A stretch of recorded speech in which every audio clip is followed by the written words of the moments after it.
Oke, Bismillahirrahmanirrahim. Ini eh, ini kita akan mewawancarai Pak Tisna. Langsung saja dari pertanyaan yang pertama ya. Ya, silakan Pak. Yang saya tanyakan Pak ini tentang Monumen Mardi Rahayu nih Pak. Nah, sebenarnya kenapa kok namanya itu Mardi Rahayu Pak? Baik, terima kasih Mas Setara ya. Terkait nama monumen yang ada di Desa Gantimulyo, Kecamatan Pekalongan, Kabupaten Lampung Timur, kenapa dikatakan ataupun dinamai monumen tersebut sebagai Monumen Perjuangan Mardi Rahayu? Karena memang di tahun-tahun perjuangan agresi Belanda yang kedua, memang ada salah satu tokoh ataupun tentara kita itu, satu diantaranya adalah Mardi, namanya Mardi ya, namanya Mardi. Nah, sehingga dalam kegiatan ataupun dalam pembentukan sebuah momentum kenangan ataupun untuk mengenang para jasa para pahlawan itu adalah nama itu dijadikan nama pejuang yang gugur di sini itu dijadikan sebagai nama monumen yang dibangun di Desa Gantimulyo tersebut. Jadi karena ada satu pejuang yang namanya Mardi ya, sehingga untuk mengenang jasa beliau di dalam perjuangan tersebut, sehingga dibuatlah monumen ini dan dinamakan Monumen Mardi Rahayu. Rahayu dalam arti kata, Rahayu itu apa namanya ya? Rahayu itu kalau kata orang Jawanya berarti keselamatan yang langgeng, itulah yang bisa dikenang. Nah, itu sekilas kenapa monumen ini dinamakan Mardi Rahayu. Oh, karena ada nama pahlawan itu ya Pak Mardi, terus supaya namanya terus dikenang. Iya. Kira-kira nih Pak, tahun berapa Pak monumen tersebut dibangun gitu? Monumen tersebut dibangun atas prakarsa dari Pak Cokro-Diharjo. Ya, Pak Cokro-Diharjo di tahun 1996. Ya, 1996.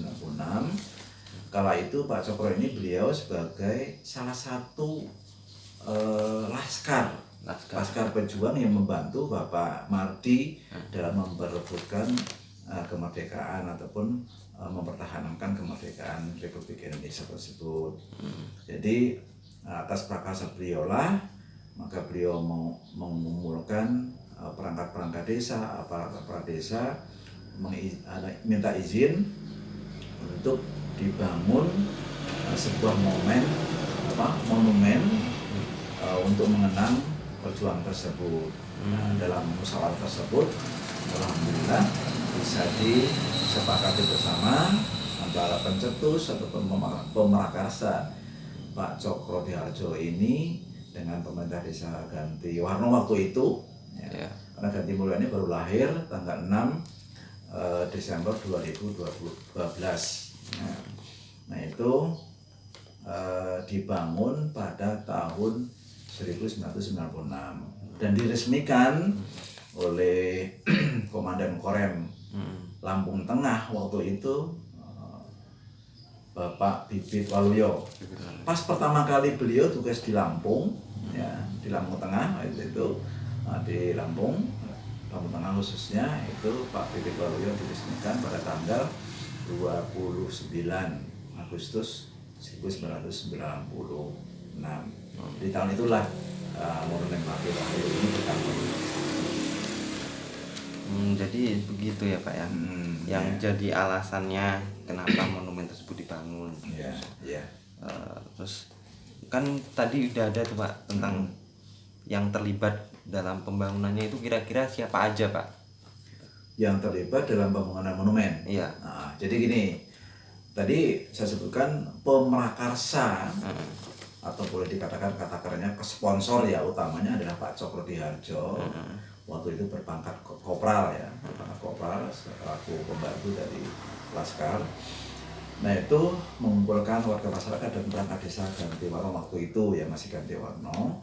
Akhirnya satu kesepakatan dengan kita masyarakat. Kebetulan waktu itu saya menjadi kepala dusun di sini di lokasi ini. Saya menjadi kepala dusun. Sehingga kami mengumpulkan warga masyarakat berikut orang-orang yang dulu membantu perjuangan itu. Namun sekarang beliau-beliau sudah wafat semua, Yeah. Nah, yang membangun ini adalah didukung penuh oleh perangkat desa Ganti Warno waktu itu, kemudian masyarakat setempat, ya, masyarakat saya waktu itu ya di tahun tersebut.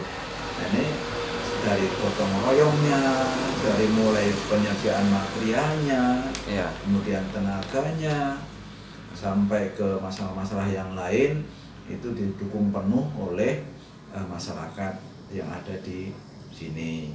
Nah, walaupun memang pemrakarsa daripada ini adalah Bapak Cokro Diharjo, tapi itu sudah ada semacam kerjasama yang baik lah antara Pak Cokro selaku pemrakarsa ataupun pencetus ya, kemudian dengan masyarakat disambut baik sehingga masyarakat membantu sepenuhnya kegiatan pembangunan Monumen Mardi Rahayu tersebut.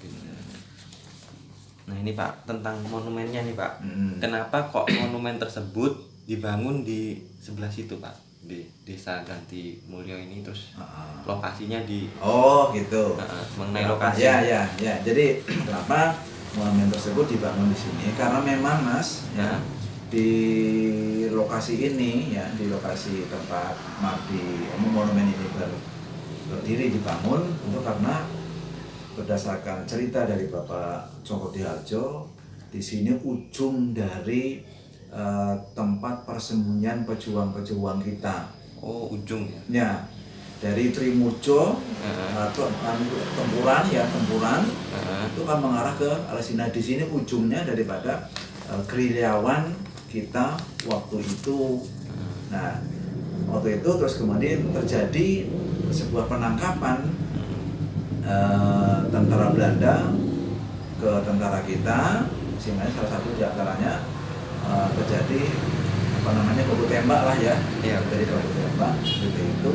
Kemudian gugurlah salah satu diantaranya adalah Pak Mardi itu. Nah disinilah Pak Mardi itu gugur, mempertahankan kedaulatan negara kita, mempertahankan kemerdekaan kita, sehingga kenapa alasannya monumen itu dibangun di sini, karena di sini adalah pernah terjadi semacam kontak senjata dengan penjajah dengan tentara kita. Nah, untuk mengenang itulah makanya beliau Pak Cokro ini bekerja sama dengan pemerintah, ya, dengan pemerintah desa, dengan pemerintah kecamatan di Pekalongan, akhirnya dibangunlah dan disepakatilah monumen itu dibangun di lokasi sebagai kenang-kenangan kita, sebagai bukti sejarah kalau memang di Ganti Warno, Ganti Mulyo sekarang itu ada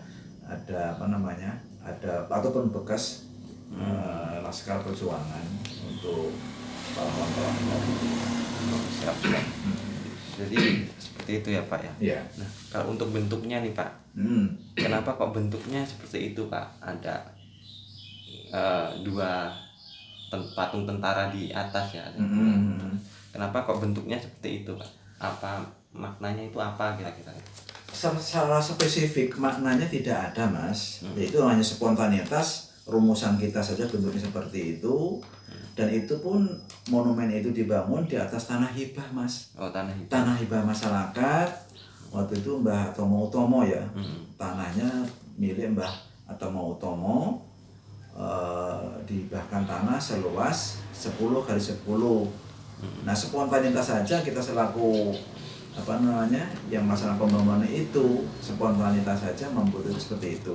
Nah terus kenapa di atas itu ada simbol ya, patung dua tentara, itu memang ada dua tentara yang di sini. Salah satunya diantaranya adalah Pak Mardi dan Isroban. Oh, Pak Isroban. Nah, Pak Isroban dan Pak Mardi itu. Nah, namun yang gugur kala itu Pak Mardi. Nah, dua itulah Mas. Iya. Ya, secara spesifiknya itu. Tapi kalaupun yang yang detail lagi, kenapa kok bentuknya seperti itu tidak ada. Itu hanya rekayasa kita saja, secara spontanitas kita membentuk itu. Nah, gitu aja. Ini Pak, masalah desanya nih. Hmm. Kan nama desa berdirinya itu, Tugu tersebut tuh namanya desa apa ya Pak ya, kira-kira spesifiknya itu? Secara apa namanya ya Mas ya, di tahun 1996 itu Desa Gantiwarno itu sangat luas. Iya. Ya, sangat luas. Sehingga pada tahun pada tahun 2012 Ya. itu definitif Desa Gantiwarno itu dimekarkan menjadi 2. Nah, jadi 2, yang satu ke Gantiwarno, yang hasil desa pemekaran itu Desa Gantimulyo. Ya, alhamdulillah waktu itu masih zamannya Pak Bupati siapa ya? Pak Bupati yang meresmikan Pak Erwin, Pak RT ya, waktu itu masih Pak RT, Bupati Lampung Timur Pak Erwin. Nah, itu yang meresmikan. Nah, sehingga mulai tahun itulah ya Desa Gantiwarno yang pemekaran ini dinamakan Desa Gantimulyo. Ya. Nah, gitu. Di tahun 2012. Nah, tanggal 6 Desember 2012 definitif Desa Gantiwarno dimekarkan menjadi 2, yang satu Gantiwarno tetap, yang satu yang mulai tanggal 6 Desember 2012 itu Desa Gantimulyo, Desa Pemekaran. Nah, selanjutnya Pak, kenapa kok desanya dinamakan Gantimulyo?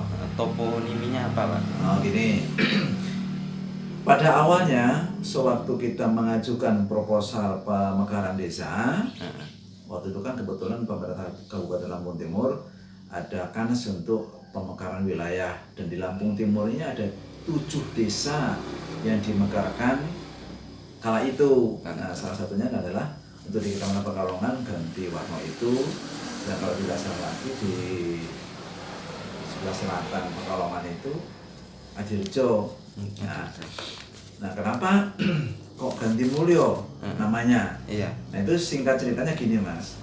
Pada waktu pas kita mengajukan proposal, yang tertulis sesuai dengan proposal itu adalah tadinya Gantiwarno 1, Gantiwarno 2. Nah, setelah dinilai dan diteliti oleh tim pemekaran dari kabupaten, loh kenapa namanya harus Gantiwarno 1, Gantiwarno 2? Kalau Gantiwarno 1, Gantiwarno 2, pengertiannya Gantiwarno itu dimekarkan menjadi 3 bagian. Ini kata tim seperti itu. Nah, kata tim seperti itu dari kabupaten. Nah, sehingga disarankan oleh tim tersebut adalah untuk merubah nama. Kalau Gantiwarno ini dimekarkan menjadi 2, itu jangan Gantiwarno 1, jangan Gantiwarno 2. Nah, kalau Gantiwarno 1, Gantiwarno 2, nah itu terindikasi Gantiwarno ini ada 3. Mesti ada Gantiwarno induk. Nah, gitulah. Nah, akhirnya dengan tim itu turun ke Gantiwarno waktu itu, kemudian kita bermusyawarah lagi dengan panitia pemekaran desa waktu itu, akhirnya kita bersepakat dalam musyawarah tersebut kita mencari nama lain. Ada beberapa usulan waktu itu, tentang nama Gantiwarno, Desa Pemekaran itu. Nah, dipilihlah waktu itu Gantimulyo itu, ya, Gantimulyo menjadi nama desa hasil pemekaran dari Desa Gantimulyo. Kenapa Gantimulyo? Karena secara historisnya biar tidak jauh, karena memang ada ikatan sama-sama gantinya ya, Gantiwarno dan Gantimulyo. Nah, kenapa Gantimulyo? Nah, kita berharap dengan pemekaran itu Desa Gantimulyo ini, wilayah pemekaran yang baru ini menjadi ada kemuliaan, dan kalau mulyo itu dalam bahasa Jawa itu artinya apa namanya ya, mulia. Ya mulia lah ya, mulia artinya makmur lah gitu, secara nasionalnya makmur. Nah, gitu. Adanya berharap tokoh-tokoh kita, tokoh-tokoh agama kita, tokoh-tokoh masyarakat kita itu berharap dengan pemekaran itu desa kita yang baru ini adalah desa yang kedepannya menjadi desa yang makmur. Kenapa? Akhirnya nama itu dia dijadikan resmi menjadi desa hasil pemekaran Gantiwarna menjadi desa Gantimulyo. Nah, gitu ya Pak. Siap. Yang terakhir nih Pak, kira-kira tokoh-tokoh itu ada nggak yang masih hidup Pak? Saudara anak-anaknya apa? Gitu, tokoh-tokoh. Kalau anak-anaknya ada sih Mas, cuman orang-orang yang di sini dulu sebenarnya bukan sebagai pelaku Mas, bukan pelaku sejarah, namun beliau ini orang-orang sepuh kita dulu, tokoh-tokoh kita dulu adalah yang membantu menyediakan logistik. Kan di sini kan tempat persembunyian, tempat persembunyian. Masyarakat kita waktu itu di sini berdasarkan informasi yang saya gali itu memberi bantuan makanan, mensuplai makanan, membantu segala sesuatu yang dibutuhkan oleh 2 prajurit yang ada di sini waktu itu. Nah, sekarang beliau ini sudah wafat semua. Sudah wafat semua ya? Sudah wafat semua kebetulan. Tokoh-tokoh waktu itu yang membantu perjuangan Pak Cokro. Pak Cokro juga sudah wafat. Terus kemudian tokoh-tokoh yang lain juga alhamdulillah ya sudah tidak ada semua sekarang. Tidak ada semuanya. Nah, ini Pak. Kan kalau dilihat tugu tersebut kan sangat baik sekali jika digunakan sebagai sumber belajar. Menurut Bapak itu monumen tersebut itu berpotensi enggak sih sebagai sumber belajar sejarah lokal? Kalau dilihat dari potensi Mas, kacamata saya mengatakan itu sangat potensi sekali. Karena kenapa? Yang namanya sebuah perjuangan itu sampai kapanpun tidak akan hilang sejarahnya. Nah, supaya sejarah itu tidak hilang, makanya monumen ini adalah bisa dijadikan sebuah sarana untuk pembelajaran kaum ataupun generasi kita sekarang dan ataupun ke depan. Saya saja misalnya, waktu itu kan di tahun 64 ya, 49,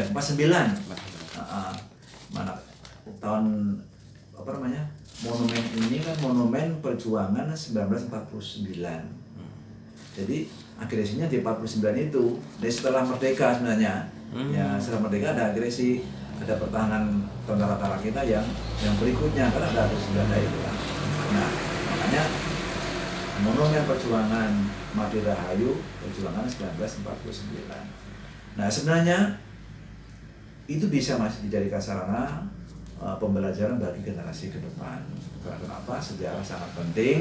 Karena saya yakin dan percaya kalau ini tidak dipupuk lewat generasi-generasi ke depannya, ya mustahil kalau sejarah itu akan hilang. Nah, makanya dengan adanya monumen Madi Rahayu ini, saya kira tepat sekali dijadikan sebagai sarana mengetahui bangsa kita dulu seperti apa untuk generasi-generasi ke depan. Baik Mas, saya kira mungkin bisa ya dijadikan sebagai sarana pembelajaran. Siap. Nah, kira-kira potensi itu sudah termanfaatkan belum Pak kalau sekarang? Kalau potensi secara ininya belum Mas. Cuman pernah ya di tahun sebelum pandemi COVID-19 kemarin antara pemerintah Gantiwarna dan pemerintah Gantimulyo beserta Karang Tarunanya pernah mengadakan apel siaga 17-an dalam rangka mengenang jasa pahlawan kita. Ya, waktu itu di pemakaman di Gantiwarna kan juga ada pejuang-pejuang kita yang duduk di sana, yang dimakamkan di sana.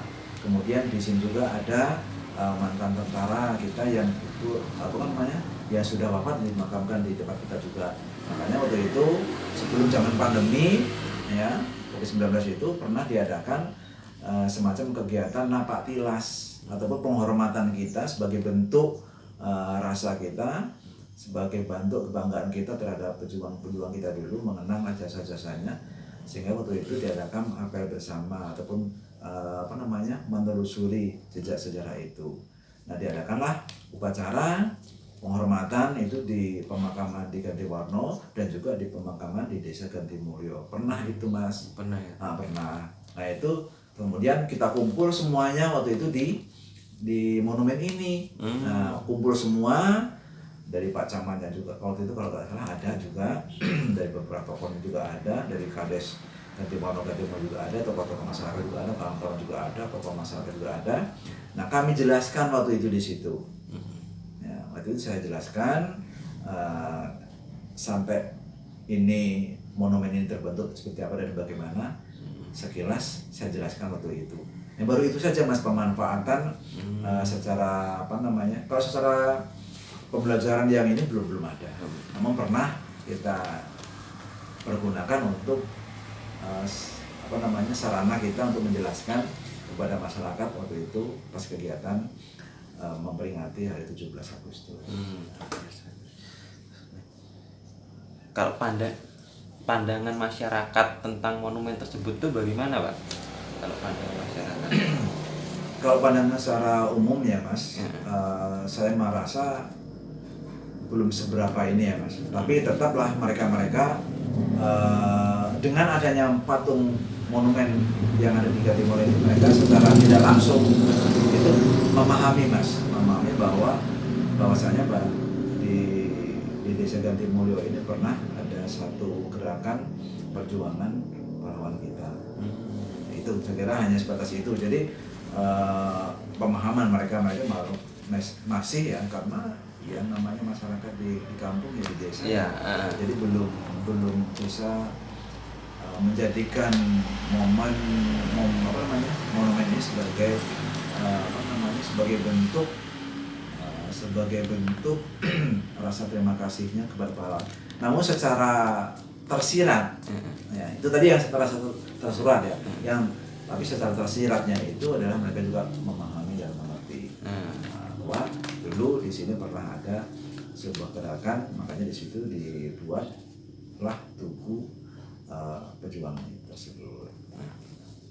Nah ini nanti kalau seumpamanya ya Pak ya, jadi sumber belajar, kan artinya banyak siswa-siswa nanti yang akan ke tugu tersebut mengunjungi. Nah, itu kira-kira pihak desa Gantimulyo ini apakah mengizinkan gitu monumen tersebut jadikan sumber belajar gitu? Sejauh hal tersebut positif Mas, saya yakin dan percaya tidak akan mungkin tidak akan mendukung. Pastilah pemerintah Gantimulyo, Kecamatan Pekalongan pada umumnya pasti akan membantu dan mendukung itu, terutama pemerintah desa Gantimulyo. Karena apa? Jadi dengan proses seperti itu sehingga nanti generasi kita ke depan lebih tahu dan memahami, jangan sampai punah. Kalau ini tidak dijadikan sebuah sarana untuk pembelajaran Mas, nah itu sangat ya, kita sebagai generasi sekarang ya sangat renyong lah ibaratnya seperti itu kalau nggak sampai bisa mengerti oleh generasi kita ke depan. Jadi kalaupun memang dijadikan sebuah sarana pembelajaran ya, pemerintah desa Gantimulyo sangat mendukung sekali. Sangat mendukung sekali. Dan saya barangkali mungkin kalau masih ada umur, ya mudah-mudahan ya kalau mungkin diminta sedikit membantu ya insya Allah. Tapi kami tetap mendukung itu Mas. Pernah juga kok dulu ya, saya ingat ya, anak-anak TK yang ada di lingkungan kita ini kan ada 2 TK Alba, yang ada di ini, dan juga TK RA itu juga pernah artinya pas jalan-jalan pagi itu di lokasi situ, dan dari guru-gurunya, dari pengasuh TK-nya juga pernah memberikan sebuah instrumen ini apa dan bagaimananya pernah. Tapi secara umum dipergunakan untuk pembelajaran memang belum. Jadi dalam pembelajaran sekolah belum ya Pak, tapi pembelajaran ke masyarakat tadi sudah ada ini ya, ada napak tilas dan lain-lain itu kan. Nah itu jadi udah mau tanya persiapannya itu bagaimana Pak? Persiapan untuk menggunakan monumen tersebut gitu, yang tadi katanya ada napak tilas dan lain-lain. Ini bagaimana persiapannya gitu? Kalau kita orang-orang yang ketempatan, kita adalah sebagai warga ketempatan. Setelah kebetulan ketempatan monumen tersebut ya, kami apapun itu nanti yang diminta dari pihak-pihak tertentu yang ingin mempergunakan fasilitas itu ya tentunya akan kami bantu. entah nanti mungkin langsung ke lokasi, entah mungkin nanti ke kantor desa dulu. Mungkin kan ada dari mahasiswa atau mungkin pelajar-pelajar yang berkeinginan, entah itu pelajar SMA, SMP ataupun yang lain berkeinginan untuk sowan ke sini mau menapak tilas atau paling tidak pengen ngerti bagaimana sejarahnya. Mungkin nanti juga langsung berhubungan dengan kepala desa, mungkin nanti diterima di kantor desa. Ya, tinggal bagaimana nanti pengaplikasiannya ke bawah. Gitu. Ya disesuaikan dengan kemampuan kita tentunya, Mas. Apa nanti bagaimana itu saya kira spontanitas saja. Tapi kalau secara detail tentang kegiatan-kegiatan apa itu tergantung dengan pihak yang mau datang. Bagaimana dan seperti apa momennya gitu. Terjawab semua ya. Ya. Mungkin itu saja sih Pak. Terima kasih atas ketersediaan waktunya untuk saya wawancarai. Mungkin besok-besok lagi atau kapan mungkin kalau ada yang kurang saya bisa wawancara Bapak lagi gitu. Boleh Mas, sejauh itu memang hal yang positif ke depannya terkait dengan adanya monumen ini ya. Saya selaku tokoh lah bisa dikatakan seperti itu ya, yang ada di Ganti Mulyo ini, kami sangat mensupport apapun itu bentuk kegiatannya sejauh memang kegiatan itu positif ya. Kemudian terkait dengan beberapa keterangan yang saya sampaikan, kalaupun mungkin ada kelirunya itu di luar kemampuan saya, tapi mudah-mudahan Mas, dari apa yang saya berikan keterangan kepada panjenengan itu sesuai dengan apa yang pernah saya lihat dan saya ketahui pada waktu pas pembuatan, pada waktu pas perencanaan awalnya sampai ke peresmian. Kebetulan saya juga sebagai tokoh di situ waktu itu sebagai kepala dusun ya, paling tidak sedikit mengetahui tentang itu. Dan terkait dengan kedepannya ya kami berharap ya seperti panjenengan generasi ke depan ini sangat dibutuhkan sekali bagi negeri kita, karena kenapa memang ini sangat penting sekali untuk kita lestarikan budaya ataupun situs-situs perjuangan yang ada di Lampung Timur, khususnya di Pekalongan, di negara kita secara umum. Saya kira demikian. Ya terima kasih Mas, saya juga berucap demikian, dan kalau mungkin ada kurang dan lebihnya saya mohon maaf. Kira demikian aja.